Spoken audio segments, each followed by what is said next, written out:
2025ஆம் ஆண்டின் பிப்ரவரி மாதம் முதல் வாகன இறக்குமதி நிச்சயமாக ஆரம்பிக்கப்படும் என எதிர்பார்க்கப்படுவதாக இலங்கை வாகன இறக்குமதியாளர் சங்கம் தெரிவித்துள்ளது. கொழும்பில் இடம்பெற்ற செய்தியாளர் சந்திப்பில் இலங்கை வாகன இறக்குமதியாளர் சங்கத்தினர் இதனை குறிப்பிட்டுள்ளனர். இதேவேளை எதிர்வரும் காலங்களில் ஜனாதிபதியுடன் கலந்துரையாடி உரிய முறையில் செயற்பாடுகளை முன்னெடுப்பதற்கு எதிர்பார்ப்பதாக மக்கள் தெரிவித்துள்ளனர். மேலும் அங்கு உரையாற்றிய இலங்கை வாகன இறக்குமதியாளர் சங்கத்தின் தவிசாளர் இந்திகா சம்பத் மெர்ஜிகே எதிர்வரும் பிப்ரவரியில் இருந்து கண்டிப்பாக வாகனங்களை இறக்குமதி செய்ய முடியும். வாகனங்களை இறக்குமதிக்கான விஞ்ஞாபனத்தை தயாரிப்பதற்காக நிதி அமைச்சு குழு ஒன்றை நியமித்துள்ளது. இலங்கையில் சுமார் 600 வாகனங்கள் இறக்குமதியாளர்கள் 4 ஆண்டுகளாக அனாதரவாக உள்ளனர். இங்குள்ள வியாபாரிகளுக்கும் நீதி கிடைக்க வேண்டும் என்றும் அதில் குறிப்பிடப்பட்டுள்ளது. அடுத்த மின்சார கட்டண திருத்த முன்மொழிவு எதிர்வரும் 6ஆம் திகதி பொது பயன்பாட்டு ஆணைக்குழுவிடம் மின்சார சபையினால் சமர்ப்பிக்கப்பட உள்ளது. குறித்த முன்மொழிவை தயாரிக்கும் பணிகள் இறுதிக்கட்டத்தில் உள்ளதாக மின்சார சபை தெரிவித்துள்ளது. பழைய முறையின் பிரகாரம் இலங்கை மின்சார சபையானது மின்சார கட்டணம் 6 முதல் 11 வீதம் குறைப்பதற்கான முன்மொழிவுகளை முன்னர் சமர்ப்பித்ததை அடுத்து பொது பயன்பாட்டுகள் ஆணைக்குழு அதனை நிராகரித்திருந்தது. அதன் போது அடுத்த வருடத்தின் முதல் 6 மாதங்களையும் கருத்தில் கொண்டு கட்டண திருத்த முன்மொழிவை திருத்துமாறு ஆணைக்குழு மின்சார சபை அறிவித்துள்ளது. இந்த நிலையில் அடுத்த வருடம் மின் கட்டண திருத்தம் நடைபெறும் என தெரிவிக்கப்படுகின்றது. இலங்கையின் 3வது பெண் பிரதமராக பதவியேற்றுள்ள பிரதமர் ஹரணி அமரசூரிய தனியாக பொருட்கொள்வனவுக்கு சென்றுள்ளார். சூப்பர் மார்க்கெட் ஒன்றுக்கு அவர் பொருட்கொள்வனவுக்கு எந்தவித பந்தாவும் இல்லாமல் செல்லும் புகைப்படம் சமூக வலைதளத்தில் பகிரப்பட்டு வருகின்றது. ஒரே ஒரு பாதுகாவலர் மட்டும் அவருக்கு பின்னால் செல்வதும் அந்த புகைப்படத்தில் உள்ளது. முன்னைய அரசாங்கங்களின் அமைச்சர்களின் மனைவியர் மற்றும் உறவினர்கள் ஒரு கடைக்கு சென்றால் எத்தனை வாகனங்கள் மற்றும் எத்தனை பாதுகாவலர்களின் வரிசைகள் கட்டி நிற்பார்கள். அந்த நிலையை மாற்றி இன்று பிரதமர் ஹரணி அமரசூரிய எளிமையாக செல்வது அனைவராலும் பேசப்படும் விடயமாக மாறியுள்ளது.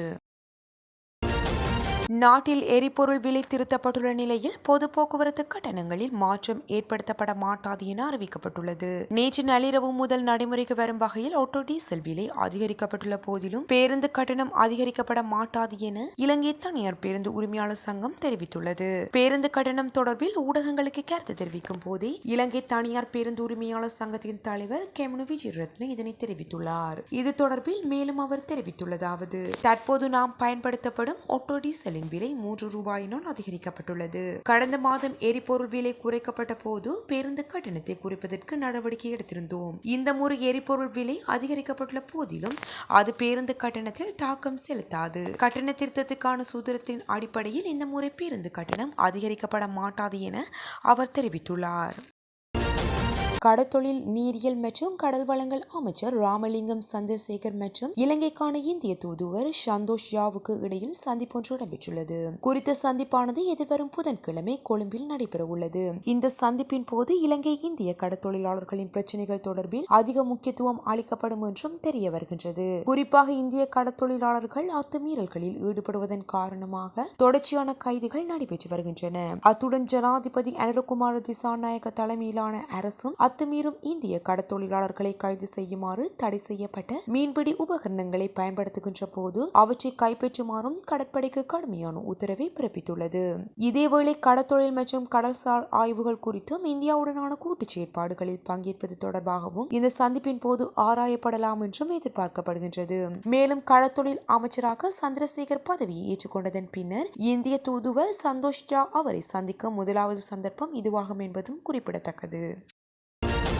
கடந்த சில நாட்களாக தொடர்ந்த வெள்ள நிலைமை தணித்து வருகின்ற போதிலும் தொற்று அல்லாத நோய்கள் பரவும் அபாயம் காணப்படுவதாக சுகாதார அமைச்சு சுட்டிக்காட்டியுள்ளது. அதன்படி வெள்ளம் சூழ்ந்த பகுதிகளில் உள்ள மக்கள் அவதானமாக இருக்க வேண்டும் என சுகாதார அமைச்சு அறிவித்துள்ளது. அத்துடன் வெள்ளம் மற்றும் வெள்ளம் ஏற்படும் பகுதிகளில் ஊற்று நீரை பயன்படுத்துவதில் அதிக கவனம் செலுத்தப்பட வேண்டும் என தெரிவிக்கப்பட்டுள்ளது. அவ்வாறு ஊற்று அல்லது கிணற்று நீரை பயன்படுத்தும் போது பொது சுகாதார பரிசோதகரின் அறிவுறுத்தல்களை பின்பற்றுவது அவசியம் எனவும் நன்கு கொதித்தாறிய நீரை பருக வேண்டும் என்றும் குறிப்பிடப்பட்டுள்ளது. குறிப்பாக வயிற்றுப்போக்கு, டெங்கு, எலிக்காய்ச்சல் மற்றும் வைரஸ் காய்ச்சல் போன்ற நோய்கள் இந்த காலத்தில் அதிகமாக பரவும் அபாயம் காணப்படுவதாக சுகாதார அமைச்சு தெரிவித்துள்ளது. மேலும் தொற்று மற்றும் தொற்றாத நோய்களில் இருந்து சிறு குழந்தைகளை பாதுகாப்பதில் அதிக கவனம் செலுத்தப்பட வேண்டும் என கொழும்பு லேடி ரிஸ்வி சிறுவர் வைத்தியசாலையின் குழந்தை நல வைத்திய நிபுணர் டாக்டர் ஜிபால் பெரேரா குறிப்பிட்டுள்ளார்.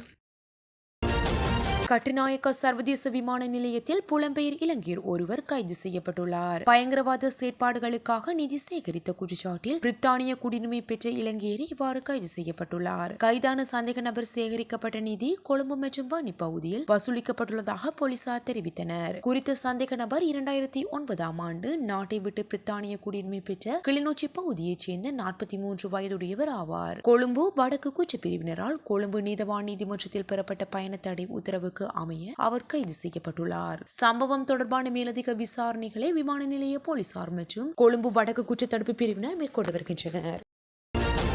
இலங்கையில் நடைமுறையில் உள்ள மாகாண சபை முறைமையை முடிவுக்கு கொண்டு வருவதற்கு தேசிய மக்கள் சக்தி அரசாங்கம் நடவடிக்கை எடுத்துள்ளதாக அக்கட்சியின் பொதுச் செயலாளர் ரில்வின் சில்வா தெரிவித்துள்ளார். மேலும் புதிய அரசியலமைப்பினூடாக அனைத்து இன மக்களுக்கும் சமமான உரிமைகள் கிடைப்பதை உறுதி செய்யவும் அனுரகுமார திசாநாயக்க தலைமையிலான அரசாங்கம் தீர்மானித்துள்ளதாக அவர் மேலும் குறிப்பிட்டுள்ளார். இது தொடர்பில் அவர் மேலும் தெரிவித்ததாவது: சுமார் 37 ஆண்டு காலமாக நடைமுறையில் உள்ள மாகாண சபை முறைமையால் நாட்டிற்கோ அல்லது தமிழ் மக்களுக்கோ எவ்விதமான பலனும் இதுவரையும் கிடைக்கவில்லை. மாறாக இலங்கையின் அனாவசியமான பிரச்சனைகளை தோற்றுவிக்கும் வகையிலான நிலைமையே காணப்படுகின்றது. இந்நிலையில் சிங்கள மற்றும் தமிழ் மக்களும் இடையில் பிரச்சனைகளை தோற்றுவிக்காத வகையிலான அரசியல் ரீதியிலான தீர்வு திட்டத்தை எமது அரசாங்கம் முன்வைக்கும். தமிழ் மக்களின் அரசியல் பிரச்சனைகளுக்கு தீர்வு ஏற்படுவதாக கூறி இலங்கை இந்திய ஒப்பந்தத்தின் ஊடாக 13வது அரசியலமைப்பு திருத்தம் கொண்டுவரப்பட்டது. அந்த ஒப்பந்தத்தை ஆரம்ப காலத்தில் இருந்தே நாங்கள் எதிர்பார்த்து வந்துள்ளோம். நாட்டு மக்களின் விருப்பத்துக்கு மாறாகவும் அமைச்சரவையில் கூட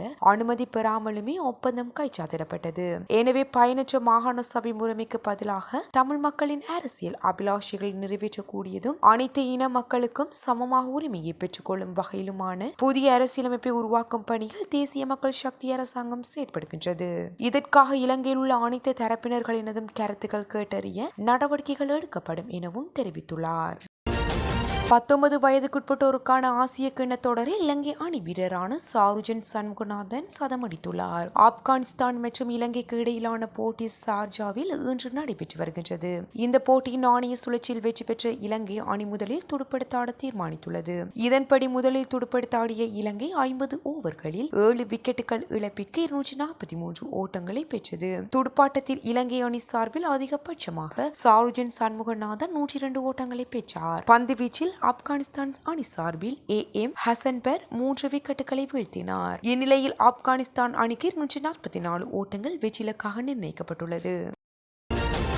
நாட்டில் எரிபொருள் விலை திருத்தப்பட்டுள்ள நிலையில் பொது போக்குவரத்து கட்டணங்களில் மாற்றம் ஏற்படுத்தப்பட மாட்டாது என அறிவிக்கப்பட்டுள்ளது. நேற்று நள்ளிரவு முதல் நடைமுறைக்கு வரும் வகையில் ஆட்டோ டீசல் விலை அதிகரிக்கப்பட்டுள்ள போதிலும் பேருந்து கட்டணம் அதிகரிக்கப்பட மாட்டாது என இலங்கை தனியார் பேருந்து உரிமையாளர் சங்கம் தெரிவித்துள்ளது. பேருந்து கட்டணம் தொடர்பில் ஊடகங்களுக்கு கருத்து தெரிவிக்கும் போதே இலங்கை தனியார் பேருந்து உரிமையாளர் சங்கத்தின் தலைவர் கெமனு விஜயரத்ன இதனை தெரிவித்துள்ளார். இது தொடர்பில் மேலும் அவர் தெரிவித்துள்ளதாவது: தற்போது நாம் பயன்படுத்தப்படும் ஆட்டோ டீசலின் விலை 3 ரூபாயினால் அதிகரிக்கப்பட்டுள்ளது. கடந்த மாதம் எரிபொருள் விலை குறைக்கப்பட்ட போது பேருந்து கட்டணத்தை குறைப்பதற்கு நடவடிக்கை எடுத்திருந்தோம். இந்த முறை எரிபொருள் விலை அதிகரிக்கப்பட்டுள்ள போதிலும் அது பேருந்து கட்டணத்தில் தாக்கம் செலுத்தாது. கட்டண திருத்தத்துக்கான சூத்திரத்தின் அடிப்படையில் இந்த முறை பேருந்து கட்டணம் அதிகரிக்கப்பட மாட்டாது என அவர் தெரிவித்துள்ளார்.